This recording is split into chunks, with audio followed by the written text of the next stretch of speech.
Preposition যত practice তত পারবেন। আমি লিখে রেখেছি সময় বাঁচানো তাগিদে। পরীক্ষা চলতেছে তো HSC. A good boy is accustomed. অ্যাকোস্টমেটের পরে কি বসে? টু বসে। এটা মুখস্থ, ঠিক আছে? এটা অ্যাপ্রোপ্রিয়েট, আর অ্যাপ্রোপ্রিয়েট গুলো মুখস্থ দিয়ে আপনাকে আগাতে হবে। Work, he is not addicted. Addicted এর পরেও টু বসে, ঠিক আছে? এটাও মুখস্থ।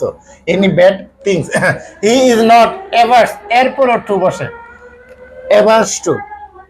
Any hard work, he clings, clings এর পরে টু বসে, he clings to his determination. দেখছেন?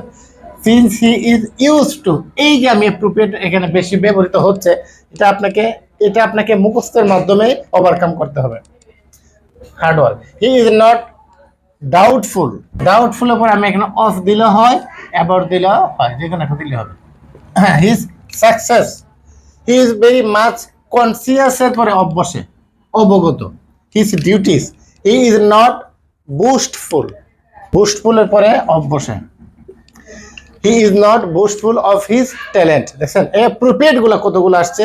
হি বিহেভস ওয়েল, দেখেন সবার সাথে, আর সাথে বোঝাতে কি বসে? With all. হি অ্যাটেন্ডস, অ্যাটেন্ডের পরে কি বসে? To, he attends to his studies. কারণ এই যে প্রিপোজিশন আমি করলাম এখানে মোস্ট অফ দ্য কেসেস আপনারা দেখছেন যে অ্যাপ্রোপ্রিয়েট গুলো বসে, তার মানে অ্যাপ্রোপ্রিয়েট প্রিপোজিশনের কোনো বিকল্প নাই। এরকম কিছু অ্যাপ্রোপ্রিয়েট দিচ্ছি, একদম মুখস্থ করে ফেলবেন।